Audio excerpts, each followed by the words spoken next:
Go home.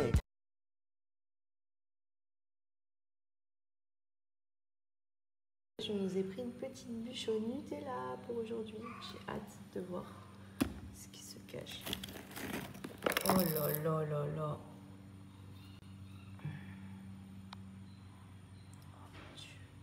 Oh mon Dieu.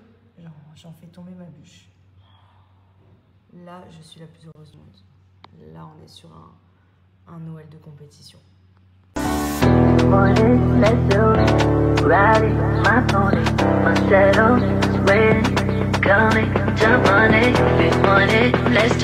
Hello tout le monde, j'espère que vous allez bien, que vous avez passé de bonnes fêtes. Nous, franchement, c'était trop bien.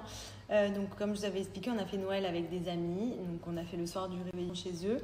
Ma copine nous a reçus et nous a fait franchement un repas digne. Je ne savais même pas qu'elle cuisinait aussi bien, pour vous dire. Franchement, c'était trop bon. Les enfants se sont trop amusés. Et le lendemain matin, du coup, on a fait l'ouverture des cadeaux pour Andrea à la maison, tous les trois. C'était trop mignon. En plus, franchement, pour le coup, il a vraiment capté le truc. Je me suis dit, il est peut-être encore un peu petit, mais pas du tout. Il a complètement compris. Le Papa Noël, il ramenait les cadeaux, que c'était beaucoup de voitures. Parce qu'il me disait les cadeaux des voitures.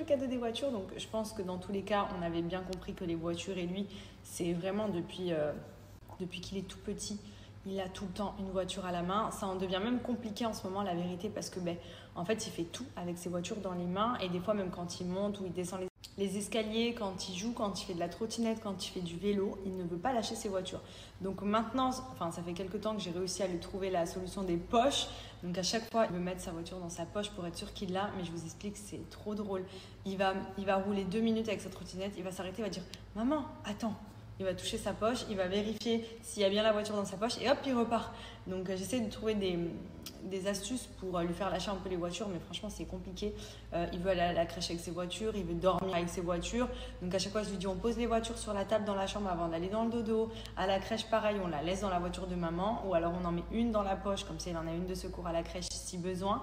Et en plus comme tous ses copains sont très voitures aussi dans sa classe, des fois il revient avec la voiture de son copain il a sa voiture. Il me dit ça c'est la voiture de mon copain et tout. Enfin bref, c'est voiture, voilà, voiture. Pour le coup, c'est vraiment le petit garçon dans toute sa splendeur. Il a 1 million de trucs, mais les voitures, c'est vraiment ce qu'il préfère. Donc bon, petit garçon, c'est vraiment un petit garçon, quoi. Donc voilà, et puis voilà, ça y est, les fêtes sont passées, enfin les fêtes, il reste le jour de l'an. Après, je vous cache pas que cette année, pour le jour de l'an, et même en général, on fait pas grand-chose. On n'a pas besoin d'attendre le jour de l'an si on veut sortir. On aime bien marquer le coup, mais voilà, on n'a encore rien prévu, donc je sais pas ce qu'on va faire. On a quelques amis qui sont sur Dubaï, donc peut-être voir pour faire un truc ensemble, ou alors peut-être qu'on se fera un truc en amoureux, Benji et moi. Franchement, je sais pas du tout. Là, je me languis qu'une chose, c'est d'arriver en janvier pour aller au ski. Comme je l'ai dit, on va au ski avec Andrea, donc ça va être grave cool aussi. J'aimerais bien voir si j'ai possibilité de le mettre à l'école de ski pour qu'il prenne des petits cours. Après, je crois qu'il est encore trop petit, vu qu'il a 2 ans. Je crois que c'est à partir de 3 ans ou même plus. Je suis en train de voir que j'ai une fissure sur ma vitre. Donc à voir si ça lui plaît, à voir s'il va s'y faire. Parce que bon, je vous cache pas que 5 jours au ski, à la neige, dans le froid, s'il n'a pas envie de skier ou de faire de la luge ou de jouer avec la neige, on est mal barré. Benji, lui, il skie hyper bien. Moi, je vous cache pas que je suis du genre à aller à fond tout droit et de finir dans un sapin. Donc je suis un peu entre deux. Et là, d'autant plus avec Andrea et tout, c'est vrai que ce sera pas non plus des journées de ski, ce sera plus le kiff d'être à la neige, en famille et tout. Et si on a la possibilité pendant que Andrea fait quelques petits cours, moi peut-être que j'aurais aimé aussi en prendre pour m'améliorer. Parce que moi en fait c'est vrai que j'ai pas été énormément au ski, donc j'ai pas forcément beaucoup d'expérience. Mais en fait j'ai l'appréhension, j'adore la vitesse, sauf que en fait dès que c'est un peu verglacé ou quoi, je suis en panique et du coup je vais vouloir aller à fond et je fais bordel. Mais voilà, je suis entre deux. Autant je peux bien skier comme je vais avoir l'appréhension. Et en plus avec l'âge, je trouve que je suis devenue un peu plus peureuse entre guillemets, dans le sens où je réfléchis 2 fois maintenant avant de faire des choses. Avant j'étais très un peu garçon manqué, j'aimais tout ce qui allait vite et tout. Bon, il n'y a qu'en voiture où vraiment ça, je suis toujours en mode Fast and Furious dans ma tête. Mais c'est vrai que sur plein d'autres choses, je suis devenue un peu plus voilà, j'ai moins l'esprit de allez, on y va, on fait bordel quoi. Je fais plus attention, j'ai plus d'appréhension et je pense que quand on est maman aussi, on réfléchit plus de la même manière, on a plus peur aux conséquences. Avant, s'il m'arrivait quelque chose, voilà, c'était la vie. Là maintenant, c'est vrai que je me dis faut que je fasse attention quand même. Il y a Andrea, je vais pas prendre des risques pour rien et tout. Et du coup, je suis devenue un peu plus trompette sur pas mal de choses. Donc voilà, en tout cas on verra, mais j'ai trop hâte qu'on parte. Et puis voilà, aujourd'hui au programme, Andrea donc a repris la crèche. Moi je vais en profiter, je vais faire un peu tout mon ménage dans la maison, parce que c'est vrai que là pendant 2 jours on était à la maison, on a beaucoup joué. Andrea il a inauguré sa salle de jeu, mais du coup c'est un peu le bordel. Donc voilà, petite journée tranquille à la maison, je fais un petit ménage et puis voilà. Bon allez, c'est parti, je démarre avec mon parfum de sol. Donc pour laver, j'utilise toujours celui de chez Bajoa. C'est vraiment, vous voyez là, j'ai rempli mon seau avec de l'eau bien chaude. C'est vraiment un indispensable au quotidien. C'est simple, il parfume mais tellement bien la maison. Vous n'avez pas besoin d'ajouter autre chose puisque c'est un désinfectant et un nettoyant pour le sol. Mais le petit plus, c'est qu'il parfume de manière mais vraiment waouh le sol. Vous avez le petit doseur, hop ici. Donc moi je suis sur Ruby Ardent en ce moment. Celui-ci je dirais que c'est vraiment l'équivalent en termes d'odeur d'un dupe de chez Baccarat, pour ceux qui ont la ref au niveau du parfum. Donc vous voyez, hop, je viens mettre juste quelques gouttes ici. D'ailleurs celui-là, ça y est, je suis en fin de bouteille. Hop, voilà, ça suffit amplement. Vous venez verser dans votre eau chaude et c'est parti pour laver le sol.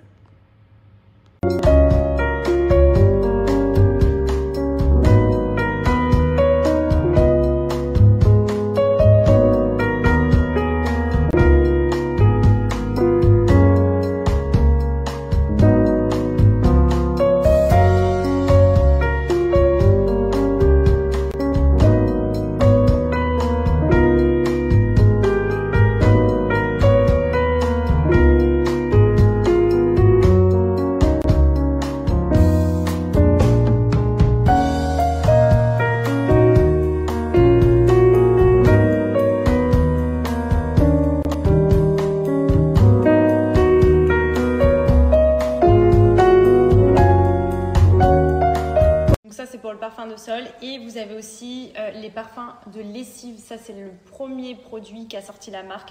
C'est une marque française qui fait ça. Pour vous dire, moi je commande en France pour le recevoir ici. Ça sent mais tellement bon pour parfumer votre linge. Alors ça c'est vraiment ce qui va remplacer votre assoupline. Et comme je vous avais déjà expliqué, vous avez des pots de 500 ml. Mais dans les pots de 500 ml, vous mettez absolument très peu de quantité, ça suffit largement. Donc c'est une version qui est quand même économique parce qu'il n'y a pas besoin de vider le flacon pour que ça sente. Au contraire, vous n'avez pas besoin de surdoser. Vous mettez 5 ml dans votre machine, ça suffit amplement et ça vient embaumer vos vêtements, embaumer le linge de lit quand vous vous lavez, etc. Et quand vous êtes à la maison, ça sent bon dans les placards, ça sent bon quand vous étendez le linge. Enfin, franchement, c'est une révolution. Ici, en plus, on n'a rien du tout. Et même en France, honnêtement, ok, ça sent bon dans les magasins, ça sent bon quand on sent dans le pot. Mais quand on lave ses vêtements, ça sent pas longtemps. Je trouve que l'odeur part vite. Et Bajoa, c'est vraiment la seule marque que je trouve qui dure sur du long terme. Pour vous dire, ça sent encore quand vous ouvrez vos affaires, quand vous mettez dans les valises, que vous allez en voyager, que vous ouvrez vos valises, ça sent. Enfin, franchement, c'est trop bien. Et surtout, pour le coup, vous associez les parfums de lessive avec les parfums de sol. Chez vous, vous n'avez même plus besoin de mettre ni de bougie, ni de diffuseur, ni rien du tout. Ça vient automatiquement parfumer. Pour vous dire, la Benji vient de rentrer, donc j'ai fini mon sol. Il m'a dit ouf, ça sent trop bon là. Il m'a dit tu as lavé le sol avec Bajoa. Je dis bah oui, c'est devenu la base. Genre même Benji il sait quand je fais les lessives ou quand je fais le sol, tellement ça sent trop bon. D'ailleurs, moi pour les vêtements, j'utilise fleur blanche pour Andrea en général. Pour nos vêtements à nous, j'alterne entre musc blanc et j'ai aussi vanille que j'ai fini parce que Benji adore l'odeur vanille parce que c'est quelque chose qui est vraiment ultra frais. Enfin franchement ça sent trop bon. Il y a 30% de concentré de parfum à l'intérieur, ce qui fait que ça sent bon et surtout que ça tient.